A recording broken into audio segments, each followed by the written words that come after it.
샬롬 샬롬 샬롬 샬롬. 하나님 사랑합니다. 여러분 주 안에서 사랑합니다. 민수기 30장 1절에서 16절 입에서 나온 대로 모세가 이스라엘 자손 지파의 수령들에게 말하 이르되 야훼의 명령이 이러하니라. 이렇게 시작합니다. 30장 1절에는 사람이 야훼에게 서운하였거나 결심하고 서약하였으면 깨뜨리지 말고 그가 입으로 말한 대로 다 이행할 것이니라. 또 여자가 만일 어려서 아버지 집에 있을 때 야훼께 서운한 일이나 스스로 결심한 일이 있다고 하자. 그의 아버지가 그의 서원이나 그가 결심한 서약을 듣고도 그에게 아무 말이 없으면 그의 모든 서원을 행할 것이요 그가 결심한 서약을 지킬 것이니라. 그러나 그의 아버지가 그것을 듣는 날에 허락하지 아니하면 그의 서원과 결심한 서약을 이루지 못할 것이니 그의 아버지가 허락하지 아니하였은즉 야훼께서 사하시리라. 혹시 남편을 맞을 때 서원이나 결심한 서약을 경솔하게 그의 입술로 말하였으면 그의 남편이 그것을 듣고 듣는 날에 그에게 아무 말이 없으면 서원을 이행할 것이요 그가 결심한 서약을 지킬 것이니라. 그러나 그의 남편이 그것을 듣는 날에 허락하지 아니하면 그 서원과 결심하려고 경솔하게 입술로 말한 서약은 무효가 될 것이니 야훼께서 그 여자를 사하시리라. 과부나 이혼당한 여자의 서원이나 거기 결심한 모든 서약은 지킬 것이니라. 부녀가 혹시 그의 남편의 집에서 서원을 하였다든지 결심하고 서약을 하였다 하자 그의 남편이 그것을 듣고 아무 말이 없이 금하지 않으면 서원은 이행할 것이요 결심한 서약은 지킬 것이니라. 그러나 그의 남편이 그것을 듣는 날에 무효하게 하면 그 서원과 결심한 일에 대하여 입술로 말한 것을 아무것도 이루지 못하나니 그의 남편이 그것을 무효하게 하였은즉 야훼께서 그 부녀를 사하시느니라. 모든 서원과 마음을 자제하기라. 모든 서약은 그의 남편이 그것을 지키게도 할 수 있고 무효하게도 할 수 있으니 그의 남편이 여러 날이 지나도록 말이 없으면 아내의 서원과 스스로 결심한 일을 지키게 하는 것이니 이는 그가 그것을 들을 때 그의 아내에게 아무 말도 아니하였으므로 지키게 됩니다. 그러나 그의 남편이 들은 지 얼마 후에 그것을 무효하게 하면 그가 아내의 죄를 담당할 것이니라. 이는 야훼께서 모세에게 명령하신 규례니 남편이 아내에게 아버지가 자기 집에 있는 어린 딸에 대한 것이니라. 이렇게 30장 1절에서 16절까지의 말씀이죠. 야훼께서 모세에게 명령하신 규례니 남편이 아내에게 아버지가 자기 집에 있는 어린 딸에 대한 것이니라. 일본 맥도날드 체인의 장시자인 후지다 대인이라는 사람은 일본의 역대 부자 5연에 드는 것으로 알려진 재벌입니다. 그는 간자의 유대인이라는 별명으로 널리 알려져 있는데 그것은 그가 사업을 시작할 때 무엇인지 유대인들이 하는 식으로 따라했기 때문이라고 그래요. 2차 대전 후에 그는 미국에서 어떤 상품 제작을 주문받으면 그것을 일본 내에 있는 공장들에게 하청을 주어서 만들게 하고 완성된 제품을 미국의 주문회사에 납품하면서 중간 수익을 취하는 무역 중개업 회사를 차려서 돈을 벌기 시작을 합니다.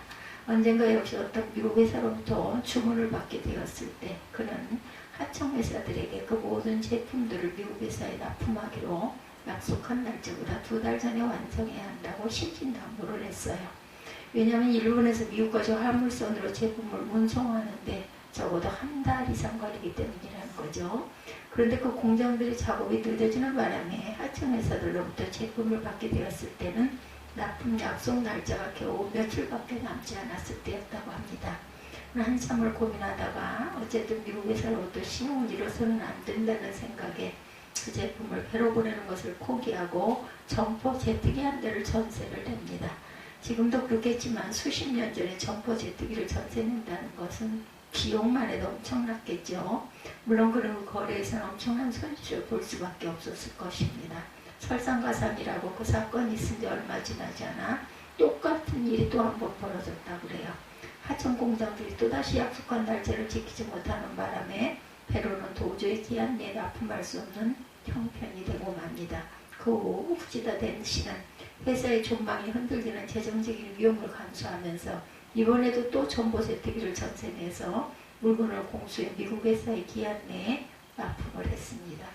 그와 거래했던 미국 회사들 역시 그가 고임으로 전세내어 납품한 사실을 알았지만 그에게 연락할 때는 그저 보내준 물건이 제 시간에 잘 도착했다, 감사하다라는 간단한 메시지를 보냈을 뿐이었다고 그러죠. 그런데 바로 그 사건을 통해서 그 후지다 댄시는 미국 회사들로부터 상거래에 있어서 돈으로 살 수 없는 가장 중요한 것 한 가지를 얻을 수 있었다 그럽니다. 그것은 바로 신용이었죠.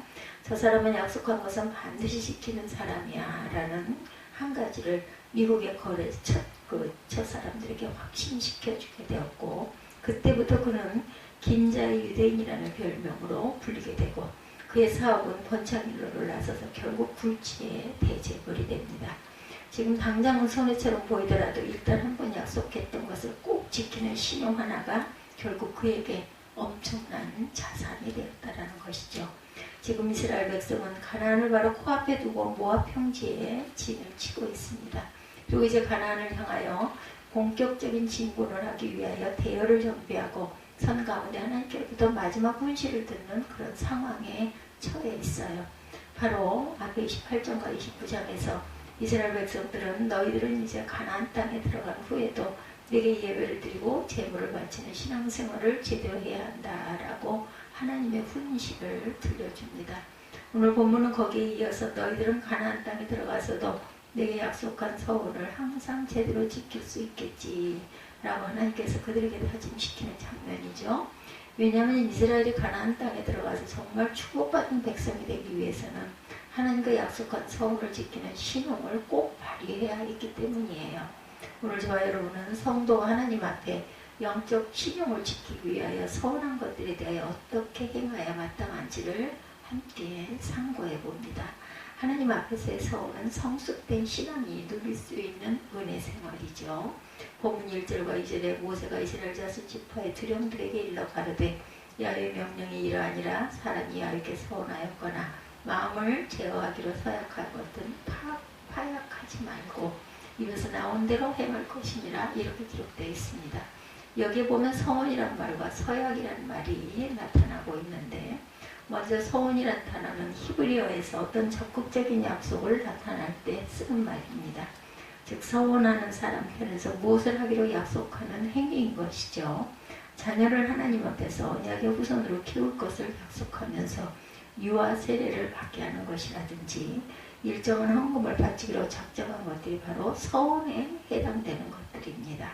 이에 비해서 서약이라는 번역은 히브리어에서 어떤 부정적인 맹세를 가리키는 단어입니다. 즉 무엇을 하지 않기로 약속하는 것이죠. 본문에 나와 있는 대로 마음을 제어하기로 음식을 먹지 않고 기도하는 금식이라든지 술, 담배를 완전히 끊겠다라는 맹세라든지 이런 것들이죠.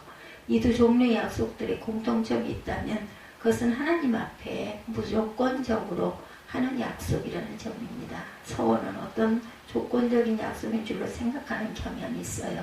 하나님께서 내게 이러이러하게 해주시면 저도 이러이러하겠습니다. 이런 얘기들 많이 하죠. 하나님께 내가 이렇게 조건적 서약을 따지고 오면 하나님을 시험하는 행위이고 결코 서원의 본질이 아님을 우리가 꼭 기억해야 합니다.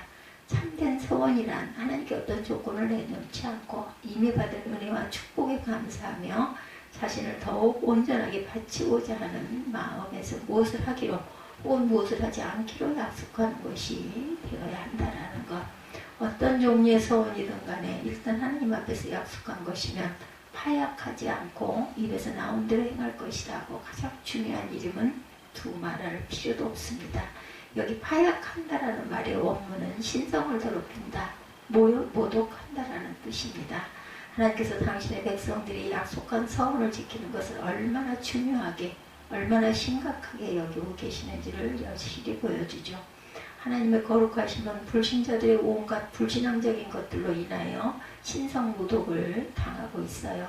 그렇지만 때로 바로 신자들로부터 그에 못지않은 신성 모독을 당할 수 있는데 그것이 바로 하나님의 백성이라는 사람이 하나님께 서원한 것을 어길 때라는 것이죠. 하나님 앞에서 세운 서원을 준행하지 아니하는 것은 사람이 스스로 보기에 깜빡 잊어먹는 실수 정도로 혹은 그럴 수도 있는 애교 정도로 여겨질지 모르지만 하나님께서는 결코 그렇게 생각하지 아니하신다라는 것.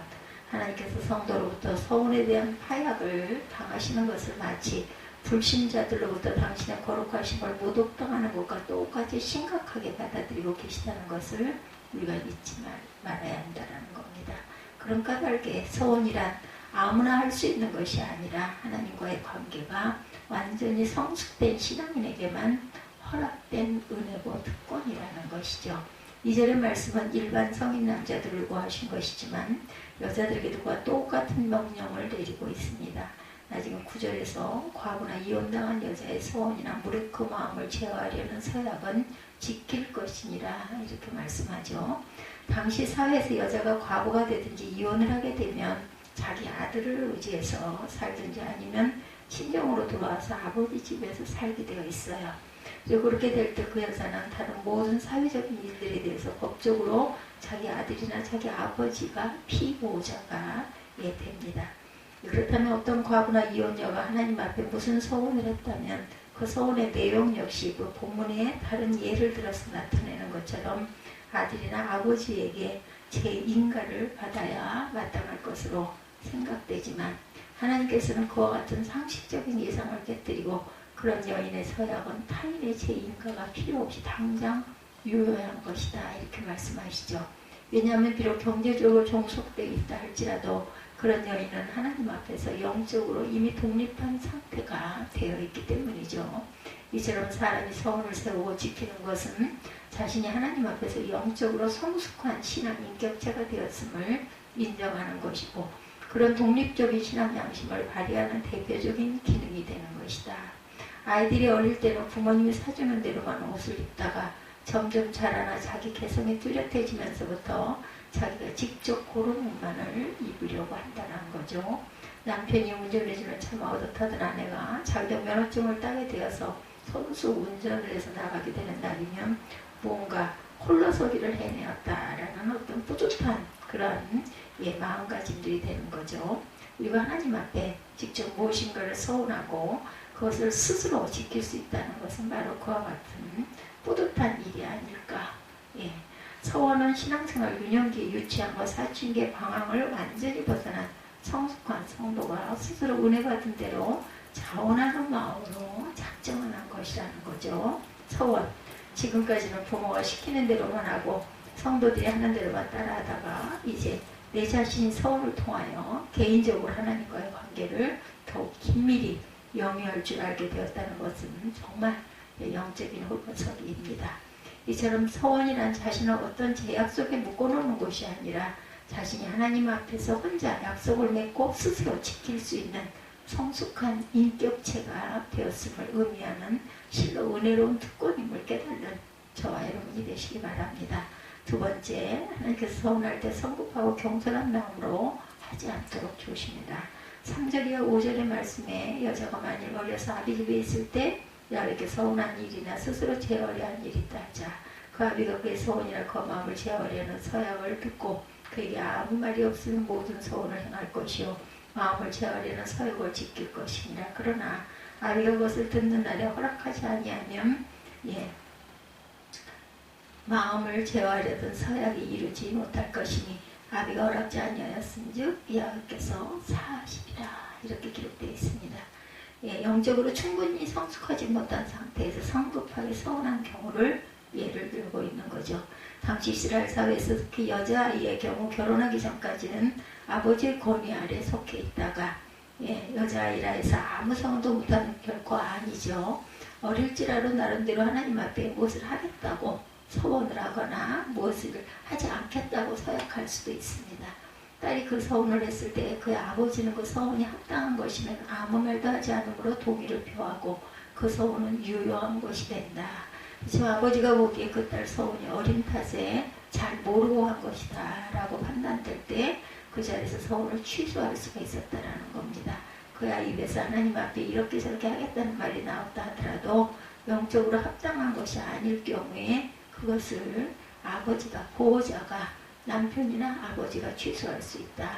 조금 다른 경우 뒤에 본문에 언급되죠. 6절에서 8절에 기록하기를 혹시 남편을 맞을 때 서원이나 마음을 제하려는 서약을 경솔히 그 입에서 발하였을 때 남편이 그것을 듣고 듣는 날에 그에게 아무 말이 없으면 서원을 행할 것이요 마음을 제하려는 서약을 지킬 것이니라. 그러나 남편이 그것을 듣는 날에 허락지 아니하면 서원과 마음을 제하려고 경솔히 입술에서 발한 서약이 무효될 것이니 야훼께서 그 여자를 사하시리라 이렇게 말씀합니다.